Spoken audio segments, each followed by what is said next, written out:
윤석열 대통령은 지난 8월 29일 국정브리핑 기자회견에서 4대 개혁은 대한민국의 생존과 미래가 걸린 절체절명의 과제임을 강조했습니다. 그러나 윤석열 정부가 초기부터 강조해온 4대 개혁은 노동개혁은 노조 혐오와 노동 탄압의 다른 말이고, 의료개혁은 국민 생명을 담보로 무책임한 의료 정책으로 응급실 뺑뺑이라는 신조어를 탄생시켰고, 교육개혁은 뉴라이트 역사 교과서 왜곡을 실현시켰으며, 연금개혁은 세대 갈등, 시한폭탄으로 국민 갈등만 가중시키고 있습니다. 환경노동위원으로서 윤석열 정부의 노동개혁의 문제점을 중심으로 확인하겠습니다. 노동부 장관님께 질의드리겠습니다.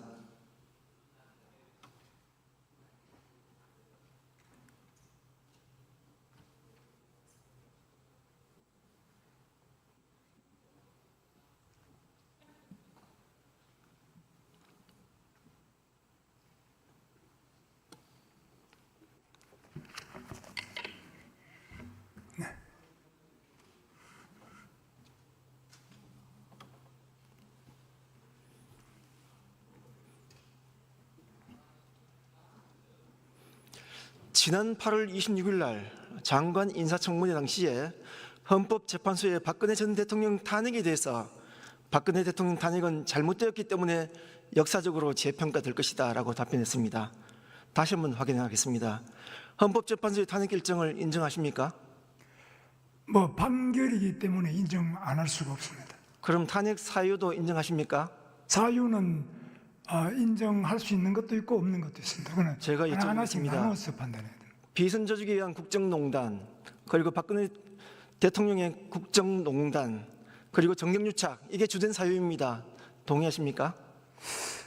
탄핵 사유에 대한 부분은 나중에 대법원까지 가서 거의 다가 그런 부분은 무죄로 판결이 됐습니다.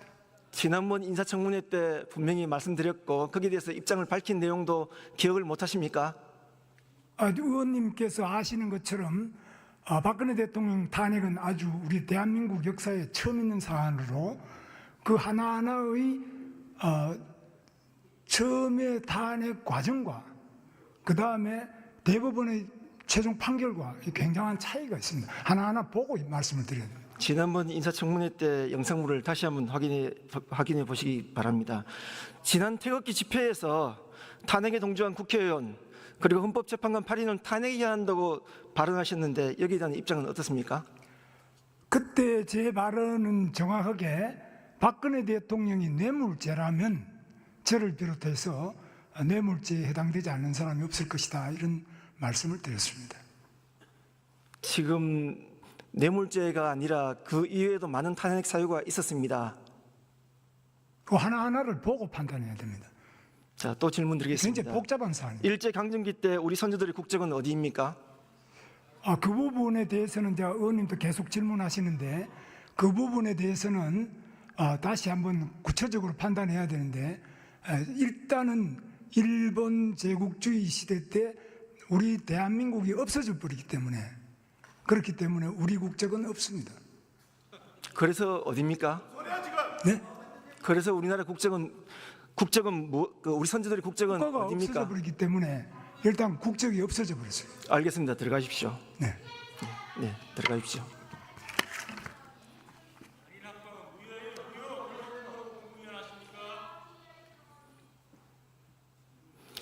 김문수 장관님은 지난 인사청문회 때 하신 말씀을 똑똑히 국민들은 다 기억하고 있습니다. 일제강점기 때 우리 선조들의 국적은 일본이라고 분명히 말씀을 하셨습니다. 김문수 장관이 말하는 일제강점기 때 우리 선조들의 국적이 일본이라면 3.1운동은 내란이고, 당시 독립운동을 했던 홍범도, 김자진, 윤봉길 등 수많은 독립운동가들은 모두 국가 테러 범죄자들입니다. 강제징용은 자발적 지원이고 강제수탈은 자발적 헌납이며 위안부는 매춘부라고 하는 매우 왜곡된 역사관과 대한민국 헌법 질서를 부정하는 문제가 발생되고 있습니다. 총리께 질의드리겠습니다.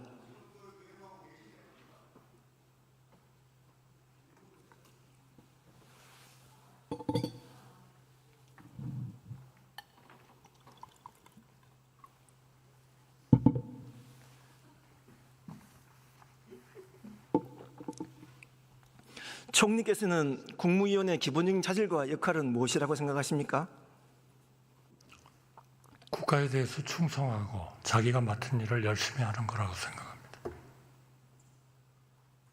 그렇게만 답변하시면 되는 건가 봅니다. 그럼 총리께도 여쭤보겠습니다. 일제강점기 우리 선조들의 국적은 어디입니까? 저는 대한민국이라고 생각합니다. 네. 박근혜 전 대통령 탄핵 결정이 잘못되었다고 생각하십니까?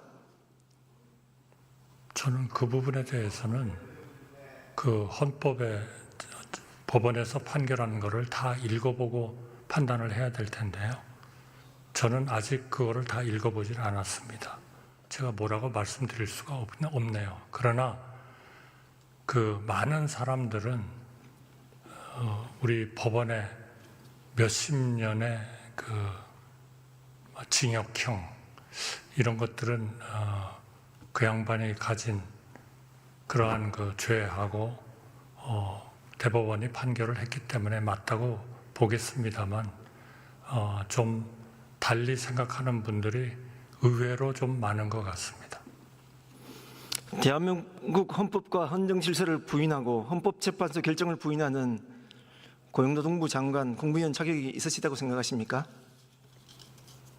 저는 그것이 지금 노동부 장관이 그 일을 수행할 수 없을 만큼 그러한 그 하자가 있다 그렇게 생각하지는 않습니다. 네, 국민들이 평가해 주실 거라고 네, 봅니다. 국민들이 평가할 것입니다. 총리께 질문 더 하겠습니다. 총리께서도 국회만 없으면 총리 할 만하신지에 대한 답변을 부탁드립니다. 제가 그런 생각을 해본 적도 없고 말해본 적도 없기 때문에 거기에 대한 답변을 제가 하는 것은 정말 적절하지 않은 것 같습니다. 그러면 그렇게 말한 국무위원이 있다면 어떤 입장이십니까?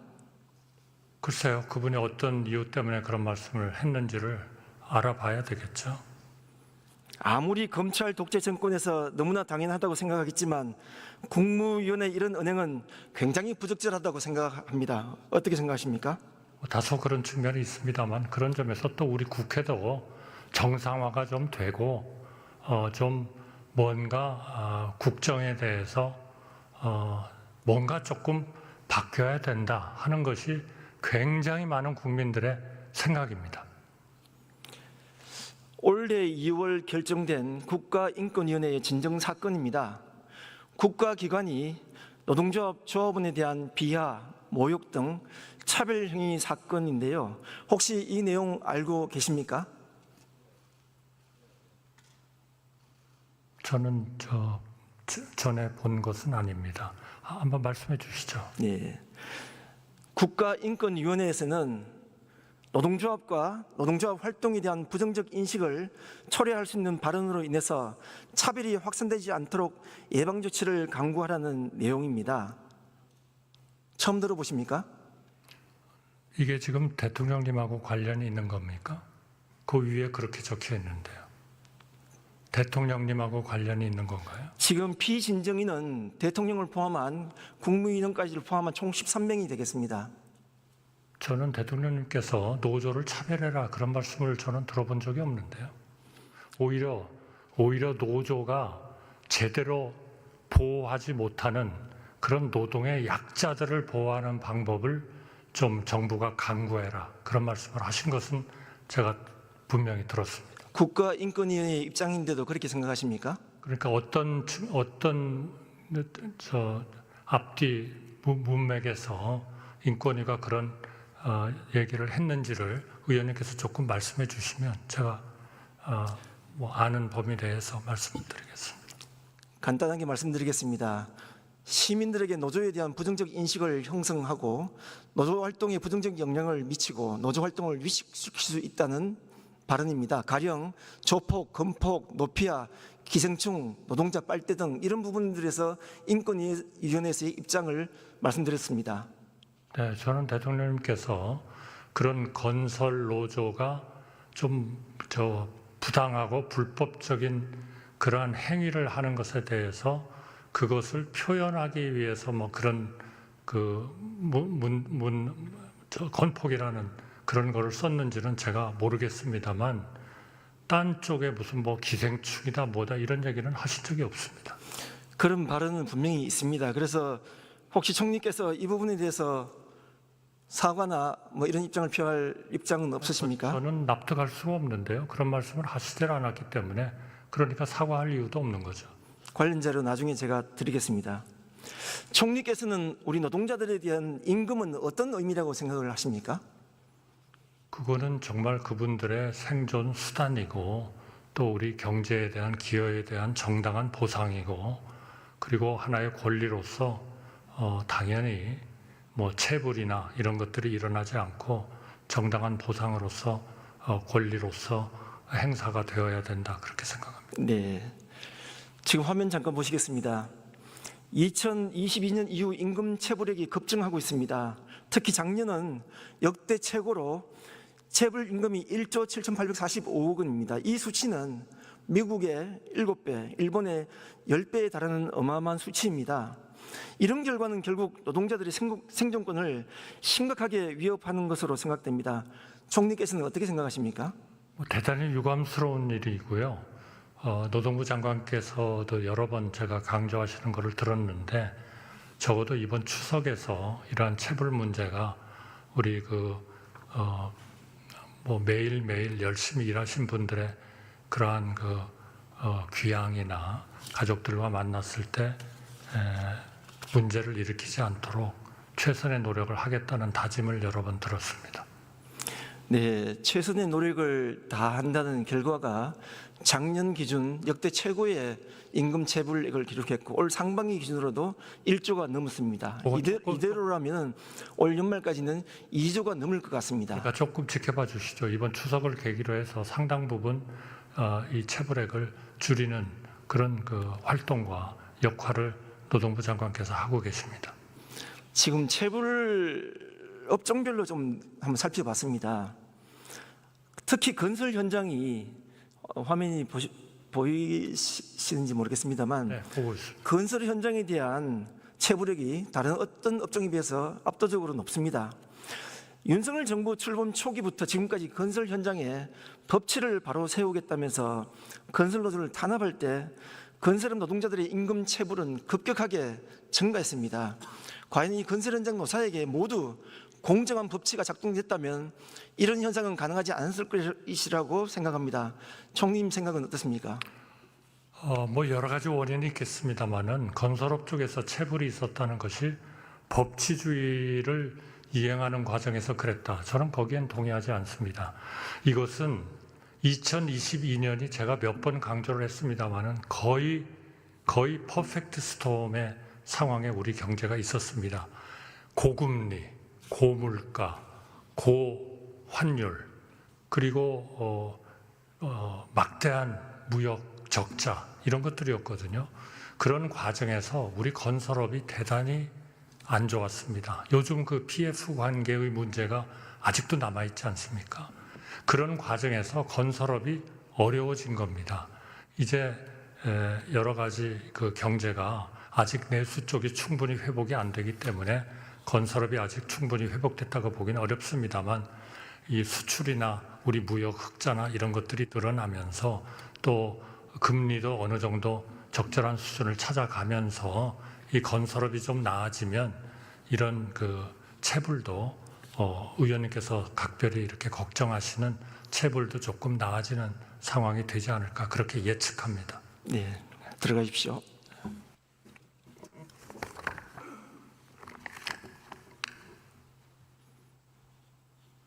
다시 한번 강조하고 싶습니다.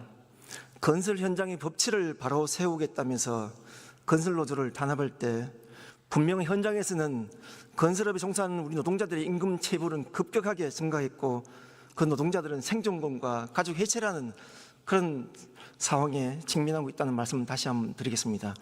노동부 장관께 질의드리겠습니다.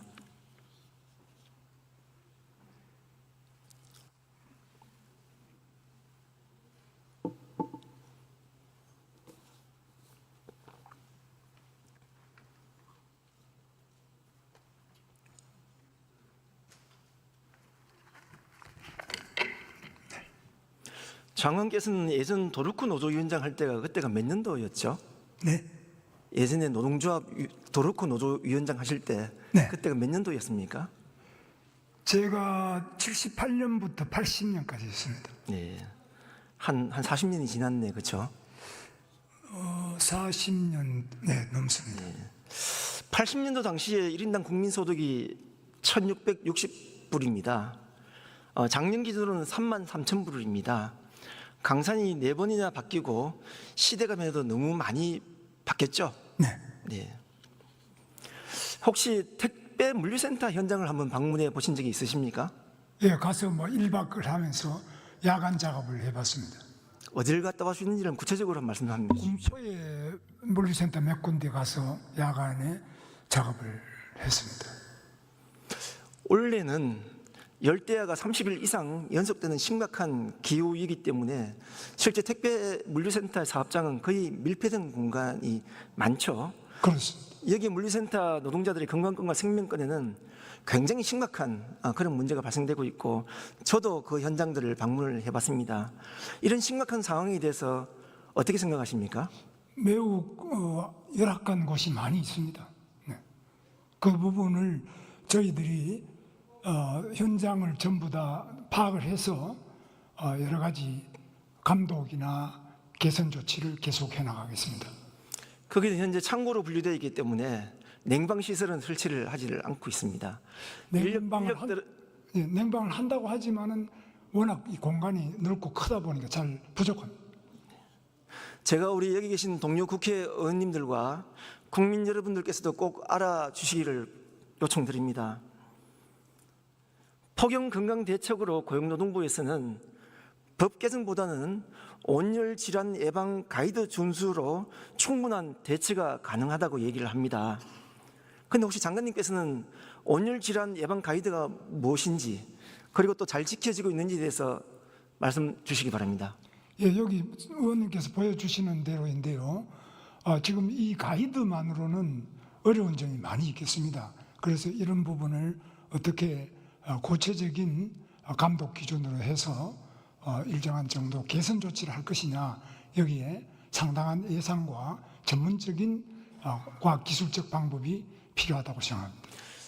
제가 원했던 답변은 그런 두루뭉실한 답변이 아니라 실제 현장에서 체감하고 있는 택배 물류산업이 종사하고 있는 노동자들이 듣고 싶어하는 답을 원했는데 다음 질문 드리겠습니다. 네, 그 부분은 제가 파악을 해서 더 구체적으로 택배 노동자들의 노동 조건을 개선하는 노력과 예산을 세워서 개선 조치를 계속하겠습니다.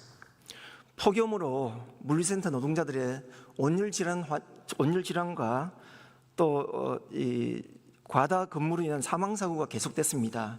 그래서 고용노동부가 한국산업안전공단과 지난 2년간 물류센터 온열 환경 개선을 위한 실태 조사를 한 것은 알고 계시죠?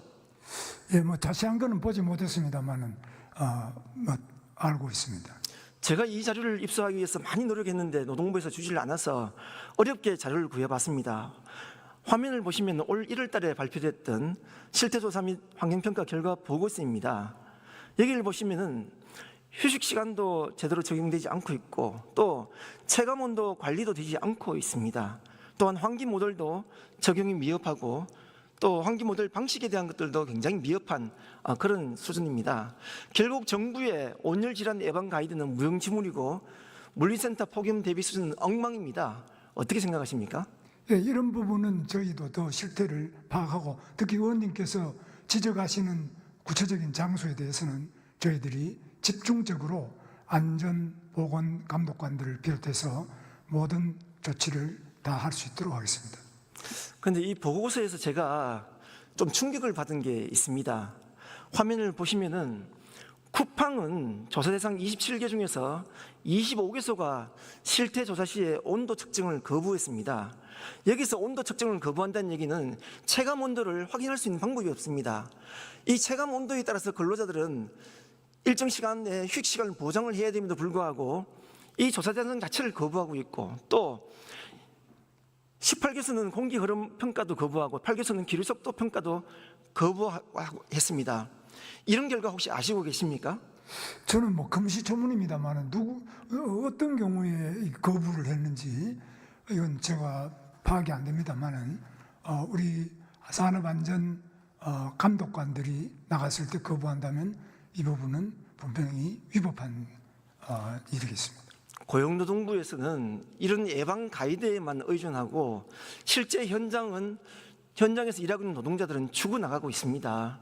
그래서 말로만 두루뭉실하게 할 것이 아니라 정말 현장 노동자들이 이제는 온열 질환에서 그런 죽어나가지 않게끔 그 약속을 해줄 수 있겠습니까?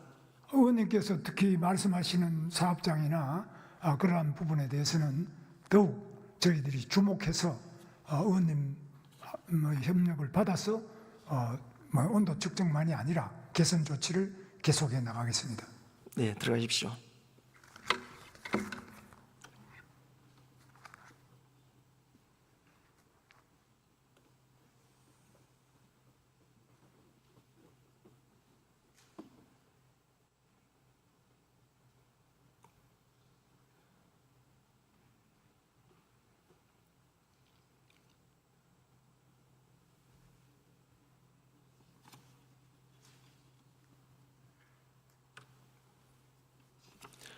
존경하고 사랑하는 국민 여러분, 그리고 2,500만 노동자 여러분, 올해부터 우리 민족의 대명절인 추석 연휴가 시작됩니다.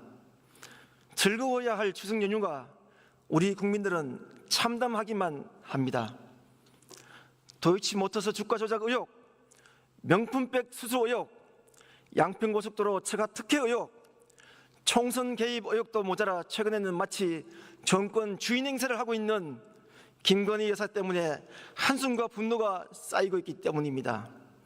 우리가 왜 누구 때문에 이 명절 연휴 기간 아프지 말아야 하고 응급실 뺑뺑이 병원 갈 일을 걱정해야 합니까?